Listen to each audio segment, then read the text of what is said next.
ہم نے دیکھا ہے کہ کچھ علماء کے یوٹیوب پر لائیو بیان پر دائیں جانب چیٹ باکس ہوتا ہے جس میں نامحرم مرد اور خواتین بھی لائیو چیٹ کر رہے ہوتے ہیں. کیا شرعی لحاظ سے یہ جائز ہے؟ کیا اس طرح نامحرم افراد کا باہمی میسیجز کا تبادلہ نامحرم کا اختلاط شمار ہوگا؟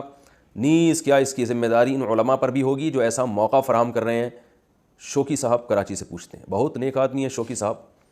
شوقی صاحب, جو کام آپ کے لیے روکنا ممکن نہ ہونا اور اس میں ضرر جو ہو وہ بھی اختیاری ہو, تو پھر اس میں لوگوں کو چھوڑ دی جاتی ہے. مثال کے طور پر اگر آپ یہ کہیں کہ بھئی نامحرم کوئی خاتون چیٹنگ ہی نہیں کر سکتی, تو یہ تو ایک ایسی پابندی لگائی جا رہی ہے نا. کسی خاتون کو آپ کوئی بیان میں اس نے کوئی سجیشن دینی ہے, کوئی بات کرنی ہے کہ بھئی یہ بیان میں یہ اپریشیٹ کرنا ہے کہ بھئی یہ بیان اچھا ہو رہا ہے یا اس سے کسی کو فائدہ ہو رہا ہے, تو اس پہ آپ بلا وجہ پابندی لگائیں گے تو ایک ایسی ایسی بات ہو جائے گی کہ بہت ساری خواتین کے آپ کی رائے جو ہے نا وہ آپ کے سامنے آ ہی نہیں سکتی.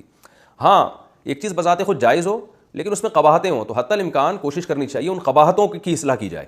وہ قباحتیں کیا ہے کہ کوئی خاتون چیٹنگ شروع کرتی ہیں تو سارے اس کا جواب دینے لگ جاتے ہیں. یعنی میں نے یہ خود بھی دیکھا ہے کہ اگر کوئی بندہ جو ہے نا وہ کوئی کمنٹ کرتا ہے تو اس کو کوئی لفٹ ہی نہیں کراتا, چاہے وہ کتنے اچھے کمنٹس ہوں اور کتنی زبردست اس نے بات کی ہو, اس کو کوئی لفٹ ہی نہیں کرا رہا. اور کوئی انٹی اگر تھوڑا سا بھی کوئی کمنٹ کریں تو سب باجی, چلو اچھی بات ہے ان کو باجی کہتے ہیں یا انٹی کہتے ہیں یا بہن کہتے ہیں, سسٹر کہتے ہیں, لیکن بہرحال سسٹر کہہ کے بھی سب جوابات دے رہے ہوتے ہیں اس کے, تو یہ نہیں ہونا چاہیے. تو اور ان خاتون کو بھی چاہیے کہ اگر سارے ہی جواب دے رہے ہیں تو بھائی آپ کمنٹ کرنا چھوڑ دیں, ان سے ہم تو یہی ریکویسٹ کریں گے. ضروری بات ہو تو کریں, غیر ضروری بات نہ کریں.